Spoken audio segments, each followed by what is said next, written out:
They have the proof by no obujulizi.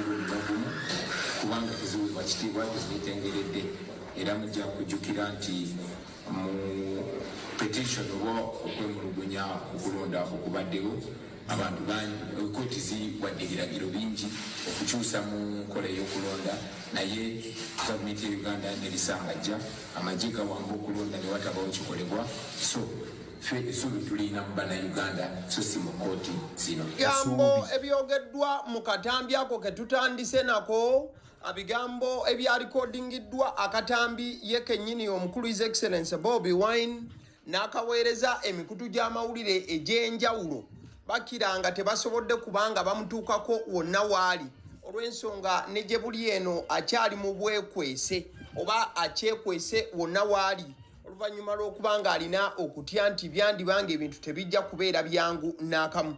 Mu kadde kamu ebigambo Bobi Wine byayogedde bye byandibadde nga ebigambo ebibadde biraga ekiddako mwe yagambidde nti tagenda mu kkooti omulundi guno. So still omusango yagutadde mu kkooti y'abantu because he's saying he does not trust the courts but he trusts the people.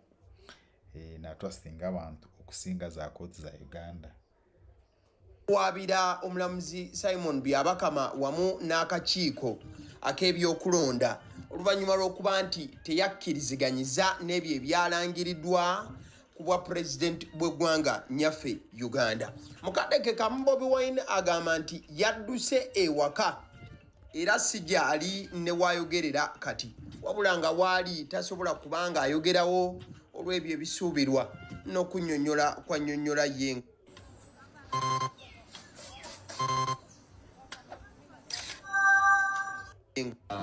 Nga bwe mwalaba nti ekiro ky'olwokutaano abapoliisi nga balina abantu abalala bangi abatali mu ngoye za poliisi oba z'amagye balamba ekikomera kyaffe nga bayambibwako ennyonyi ya namuka ng'erikopita ng'ebba ekitaala ng'eringa ebamulisa ne bagwa mu kikomera kyaffe nga batulumbaganye kubanga nali nafunye information nti baagala kuntuusaako bulabe nakozesa obukujukuju n'empitamu nembabulako era nisobola okutolakayo wange. Wakati nga nejje buli eno abamawulire bwe batuuka emagere Bobi Wine waasula tebakkirizibwa kubeera nga ba accessinga wakaawe nga n'omukulu David Lewis Rubongoya we yagezezaako okugendayo okutwala emmere teyakkiriziddwa. Wabula Bobi Wine ng'akakasa bukakasa nti mu maka gano taliimu era obutambi bwa likodi nga alina ewantu wasinzira okubanga abuweereza wabulanga wano tannayogerawo. Kati nno oluvannyuma lw'ekyo okubeera nti kiyimiridde bwe kityo ekiro ekikeeseza olunaku olwaleero era ennaku z'omwezi 2 January omwaka 2026 so ekiro ekikeeseza olwaleero okutandika wakati w'essaawa z'abadde ng'emu ez'akawungeezi 2:3-5 paka ne 6 olunaku olw'eggulo ng'ennaku z'omwezi 19 akawungeezi Jeno Muhoozi Kainerugaba yafulumiza ekiwandiiko.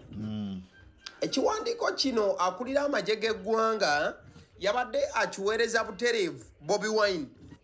It says Muhoozi Kainerugaba, as for Bobi, the permanent loser, I'm giving him exactly 48 hours to surrender himself to the police. If he doesn't, we will treat him as an outlaw stroke rebel and handle him accordingly.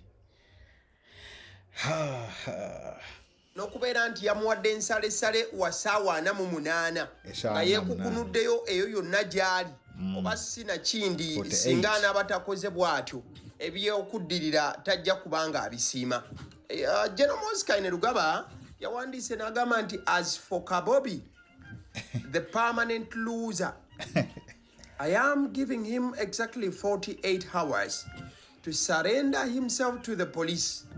If he doesn't, we will treat him as an outlaw, rebel.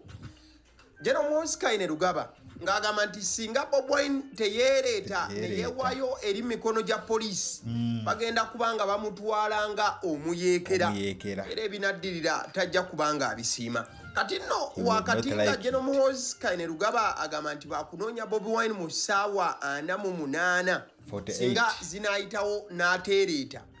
Ate Bobi Wine yayongedde kubanga aweereza obukambwe n'obukaawu eri akulira akakiiko k'ebyokulonda. Ono gwagamba nti nedda. Byonna bye yalangiridde ye nga Bobi Wine agamba nti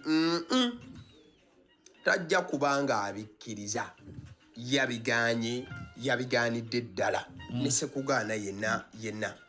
Ebyo mwami byabakama bye yalangiridde si bituufu n'omulundi n'ogumu tubiwakanya era tukubiriza bannayuganda bonna babisanga gye babiwakanya. Byonna byabakama byalangirire tibyamazima ng'omutaka biikira kubanga si bituufu. Ojjeeko okuwamba abantu baffe, ojjeeko okugyako intaneti byonna bibeere mu kuzikiza, naye ate ne Museveni yennyini bwe yalondedde kyalaze nti wabaddewo okubba. Balaze nti abantu bonna abalondeddewo abantu abaregisitaringa bali 577 naye bagenza okubala obululu nga buli 589. Kitegeeza nti babbye nnyo naye ate tebabisiza magezi naawe wennyini bwe balondedde ne beesanga nga balonzi bangi obululu bungi okusinga abalonzi. Bigambo bya Bobi Wine ng'ayo votes are more than the voters. So in other words, there are some people who voted more than once. That is what he's saying. Ngera okwekokola akakiiko k'ebyokulonda n'okubanga akeesamula n'okwesambajja byonna ebyalangiriddwa naddala wansi w'erinnya lye ne bakandidents abalala ng'agamba nti tekisoboka kubeera nga bino byabadde bituufu n'omulundi n'ogumu. In fact Bobi Wine alina n'ensonga endala nnyingi nnyo kwasimba essira okubeera nga agaana ebyavudde mu bululu. Kati nno nga tuli awo ng'okyavudde ku by'e Uganda, President w'eggwanga lya America omukulu amanyiddwa nga Donald J. Trump naye nno yavuddeyo n'alaga obutali bumativu ku kalulu. Saako eggwanga lya Uganda wabula akalulu ak'eggwanga lye erya America. Omukulu Donald Trump alina omukutu gwe ogwa social media nga bona alaba X oba bona alaba Facebook n'emikutu emirala nga Instagram. Kati ye omukulu amanyiddwa nga Donald Trump alina omukutu omugatta abantu okumanyiddwa nga Truth Social. Kuno nno kwe yagenze n'awandiika obubaka nga nnyonnyola obubbi bw'obululu obuli mu ggwanga lya America. Yes, eggwanga lya America ffenna lye twesiimisa. Yawandiise n'agamba nti rigged elections are common in the US with the president. Obushuma obw'obululu kirikomono mu USA. Election of 2020 being the granddaddy of them all. Granddaddy. We demand that the rigging of elections, presidential elections in 2020, it was the granddaddy. Voter ID. Kati Donald Trump yabadde annyonnyola n'agamba nti obubbi bw'obululu bungi oba kya bulijjo mu Amerika. Era nayogera ku kalulu k'obwa president akaliwo omwaka gwa 2020 oba 2020. N'agamba nti akalulu ako keeyolekeramu obubbi bw'obululu obutabangawo. Bino nga byogerebwa Trump era ng'ayogera ku ggwanga lyakulembera erya United States of America. Weyamaliriza n'agamba nti we demand voter ID. Kati Trump wamaliriza okuteekayo bino. Waliwo omu ku basajja abasinga obugagga mu nsi yonna amanyiddwa nga Elon Musk. Era ng'ono balinnya mu kimu yaddidde obubaka buno n'aburetweetinga n'ateekayo n'agamba without voter ID democracy is a lie. Kati bano boogera ku kintu ekimanyiddwa nga voter ID. Bo okwemulugunya kwa Trump wamu n'omugagga Elon Musk beemulugunya ku kyewandiise voter ID. What is mu United States of America n'okusinziiranga ku tteeka oba nga amateeka we gasembayo kubeera updated mu mwaka gwa 2025 ekiyitibwa voter ID baba boogera ku muntu okubeera ng'alina okuleeta ebimukwatako ngazze okulonda. Mu America eyo waliwo states ezimu ng'omuntu bw'abanga azze okulonda asobola okujja nga talina bimukwatako n'alonda. Era bw'onaabanga okebedde omukutu oba onaagendako ku Google n'owandikamu voter identification laws in the United States of America oba amateeka ago agalambulula ku butya omuntu bw'awaayo ID ye ng'azze okulonda, mulimu states nga teziri strict. Waliwo states entonotono ng'omuntu bw'aba azze okulonda alina okuwaayo ebimukwatako. Kati waliwo ne states endala nga there are no restrictions. Era waliwo ne state nga teweetaaga ID bw'oba ozze okulonda. Ng'omuntu ojja buzi n'olonda ne kiggwa. Kati Trump. So in other words, in some states it is strict, and then in some other states it is not strict. Okay. Ekyo kye yeemulugunyaako nti nejje bw'atuukidde omwaka 2025 by August wabadde wakyaliwo states ng'omuntu asobola okulonda nga tawaddeyo ID ye oba nga tawaddeyo bimukwatako byonna wadde okuwaayo social security number ye oba drivers license oba ekintu kyonna. Kati Trump ye mu America ekyo naye ssebo wadde ye president akyemulugunya nti wandibange yeesobola okubeera loophole ewasobola okuyita obubbi bw'obululu. Toza tutambuleyo tuveeyo tukomewo mu ggwanga nyaffe Uganda wano.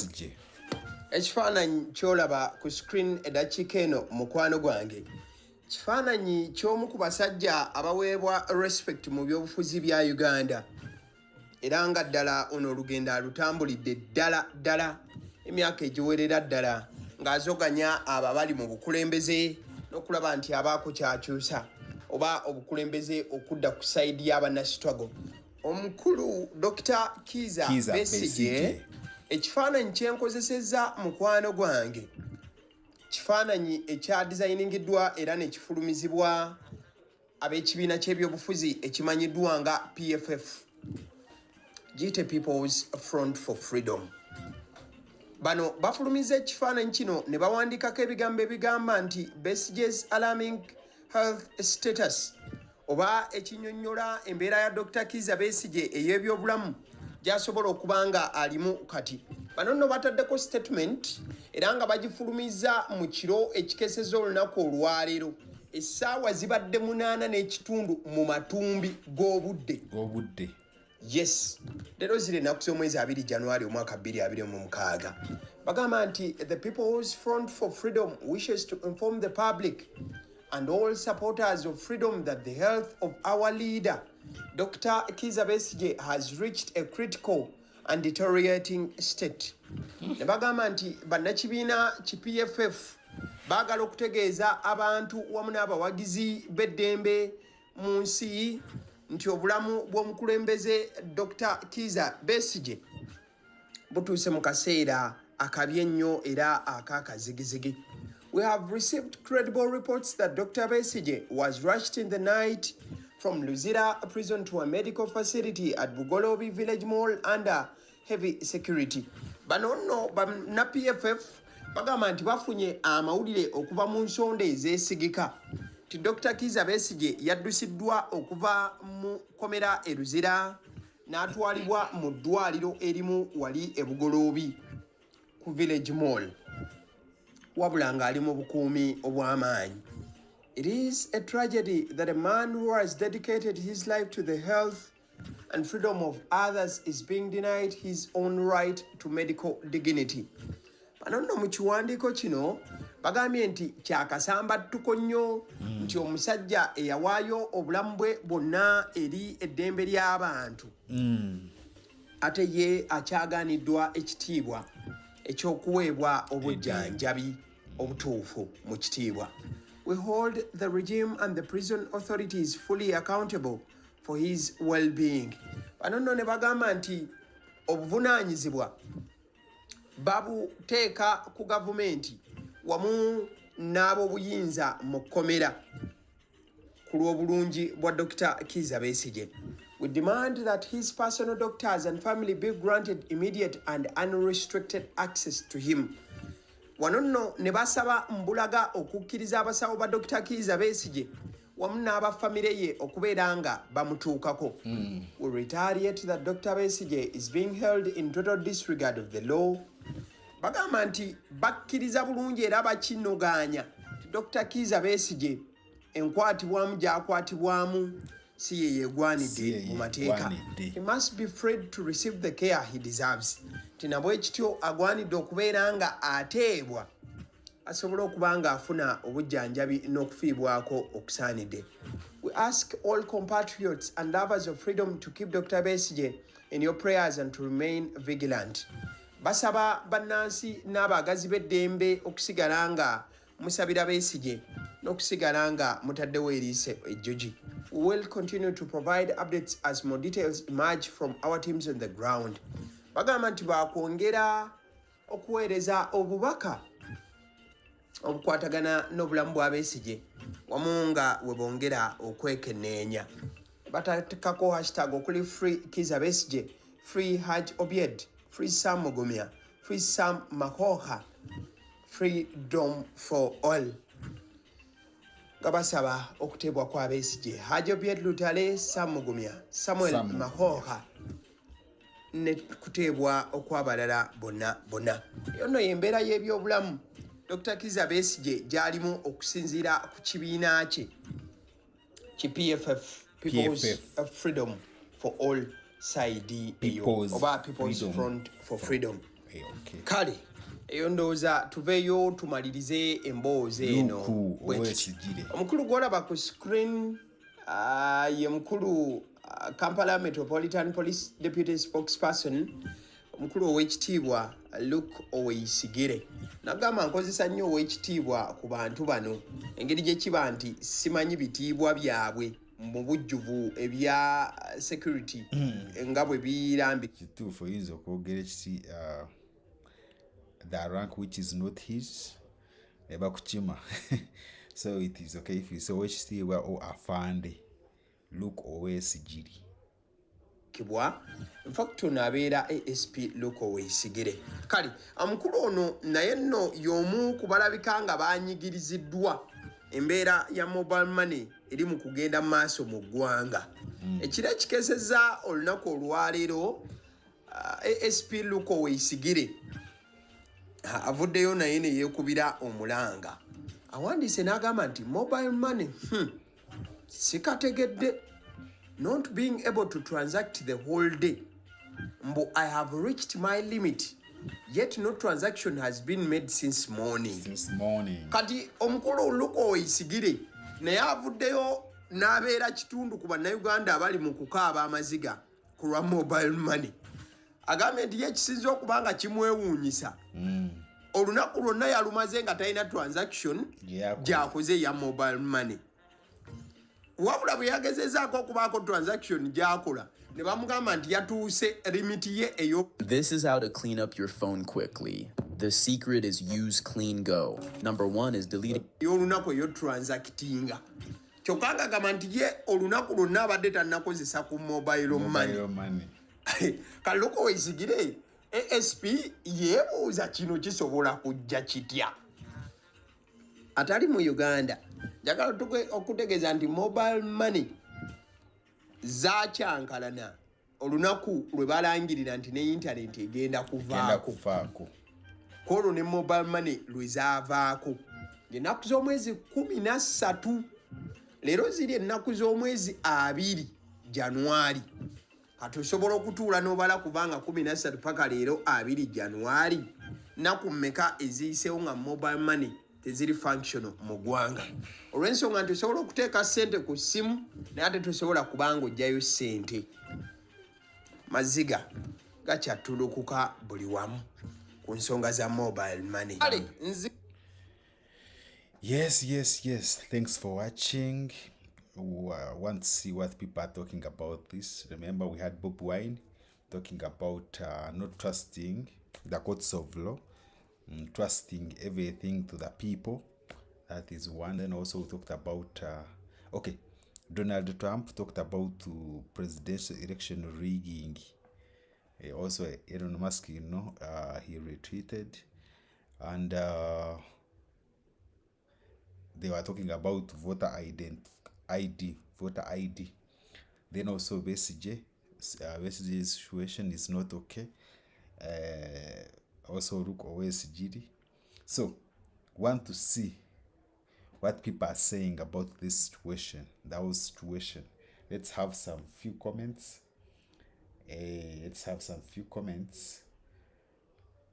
You can also, don't forget to drop a comment in a comment section.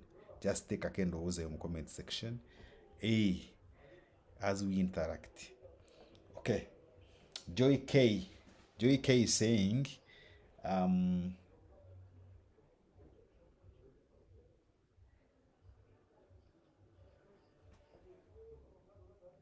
Bobi Wine ye Trump wa Uganda oye.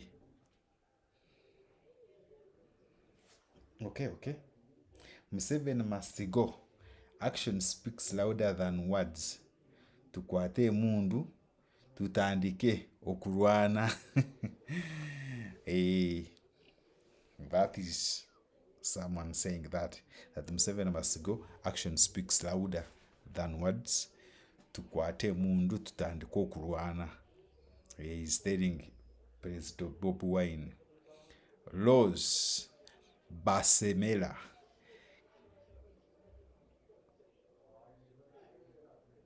Kakati bamwebaza era nga bamunoonya kumubba akalulu naye banange. So this one is saying after rigging or stealing his votes, they are now even looking for him.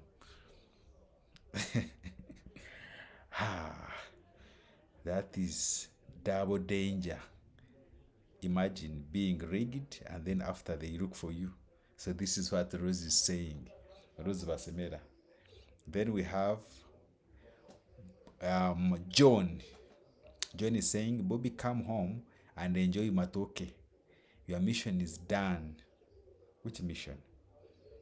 Bobi, come home, Bobi Zomka, and enjoy matoke. Your mission is done. Which mission? John, what are you talking about?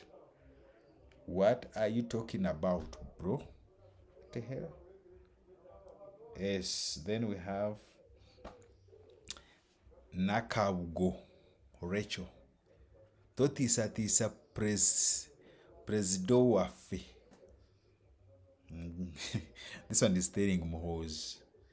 Nakaugo is telling Muhoz that Totisa presido wafe. Do not scare our president, Bobi Wine. That message is directed to Muhoz, the CDF. Okay. By who? By Nakaugo, not me. France, BYABAKAMA mufere. BYABAKAMA no mufere. That BYABAKAMA is not real. That is France. Then we have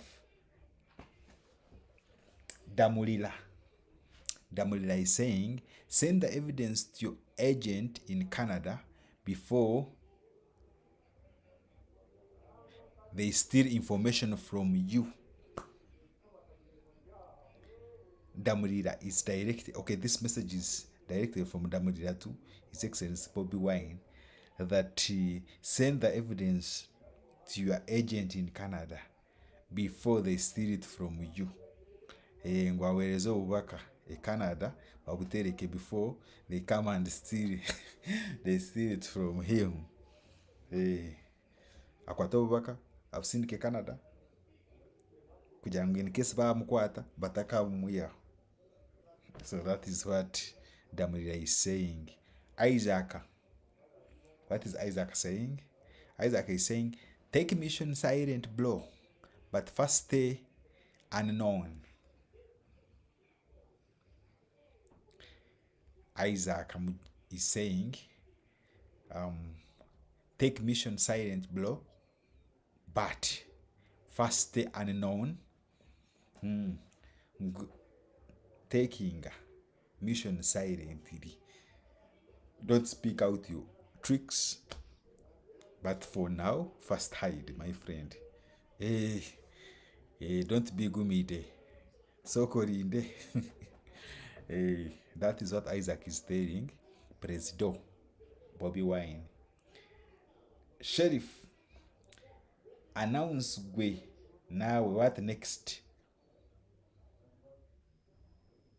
Sheriff is asking President, His Excellency Bobi Wine, that announce gwe.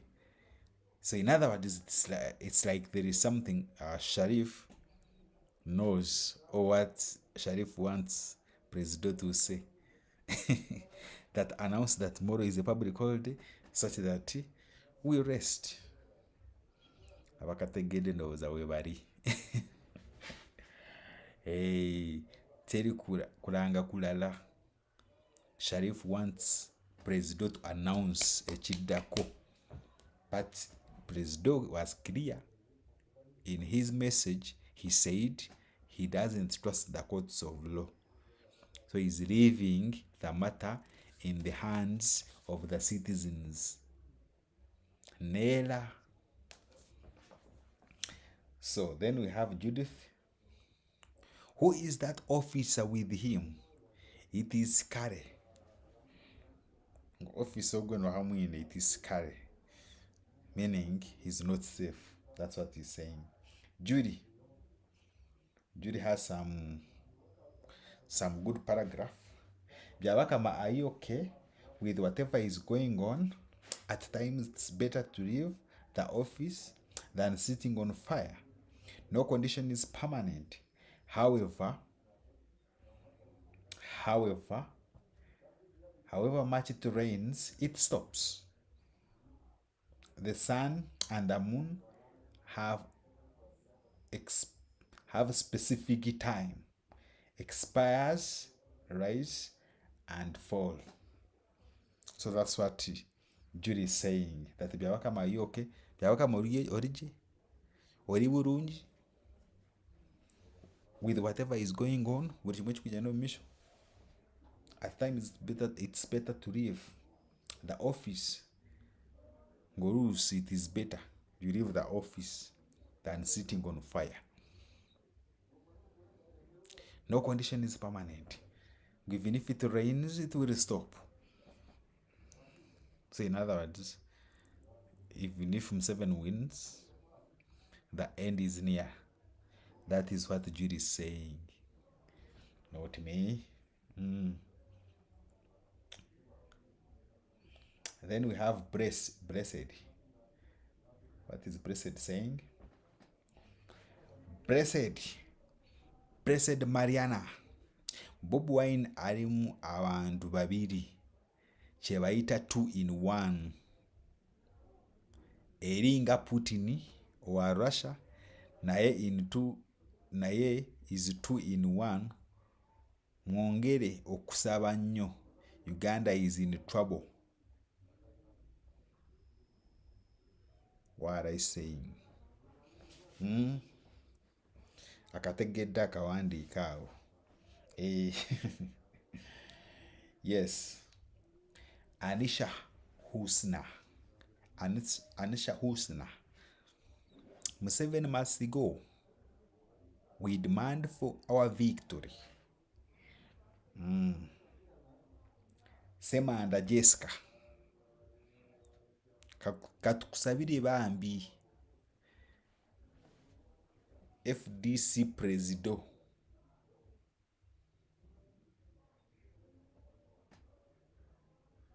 Okay. Blessed again. Bobi Wine aina amaanyi agava eri stane. What are you saying, bro? Blessed Mariana. What are you saying? Chichi choyogerako. Chichi. Babirye Stera. Our president, more protection to you. More protection to you. That is Babirye.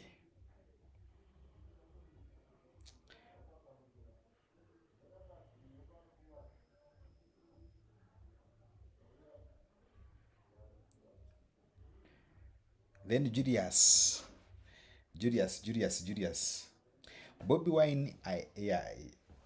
Wine yagamba nti asobola His Excellency Museveni. Ekituufu kiri nti Kamunye tesobola mpologoma.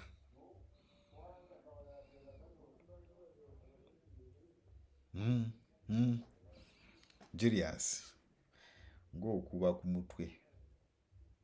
Sozi Jim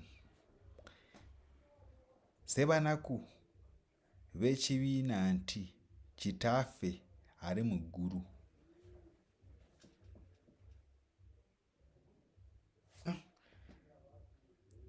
Simon fe ewaffe twalonda Museveni katwaba by'oyogera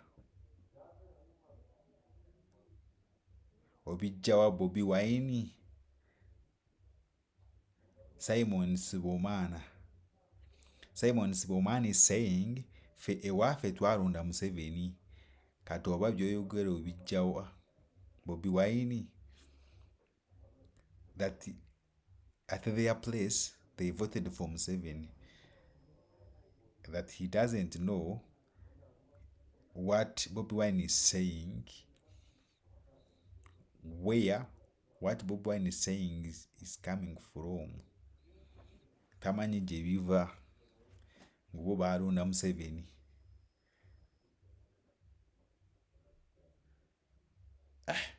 Chika. So the Jim again. Naye ddala owakanya otya ebyavudde mu kulonda nga wantu ewasinga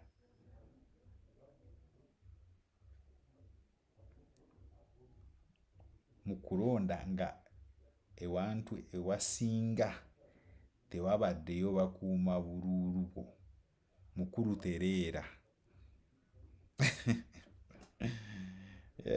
Naye ddala owakanya otya ebyavudde mu kulonda nga ewantu ewasinga tewabaddeyo abakuuma bululu mukulu tereera. That's what he's saying.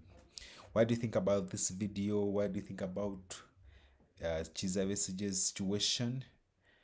Bobi Wine's situation? And generally the situation in the country. What do you think about it? Like, share, subscribe. We have a video. I think when Byanyuma made it for Bobi Wine. So I wanted us to look at that video before we close. Yes, let's look at that video. When Byanyuma.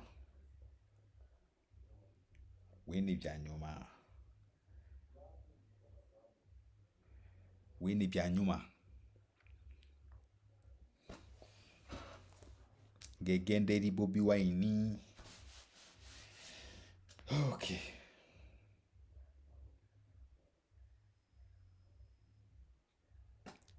Let me see.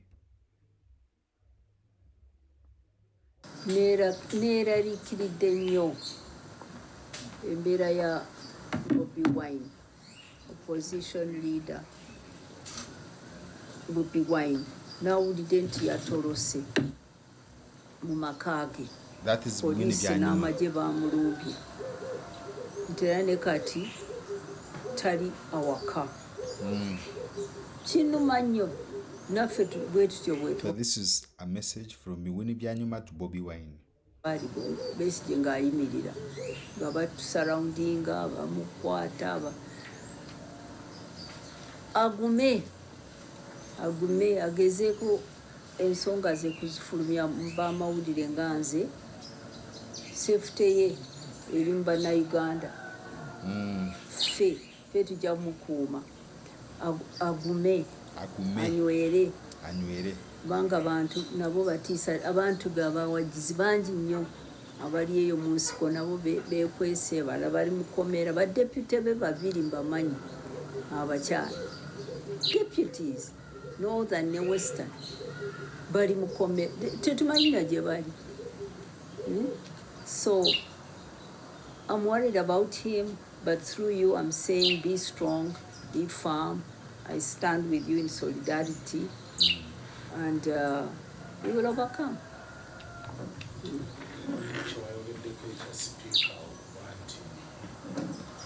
Oyo mubbi wa abalumirirwa eggwanga lyaffe n'okusinga nnyo abalumirirwa Dr. Kizza Besigye.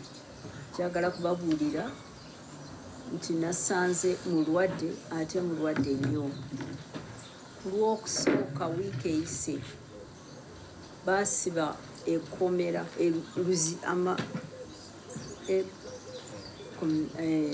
Luzira prison bagisiba ne batugamba nti tujja kukkirizibwa okulaba abantu baffe wiiki namba.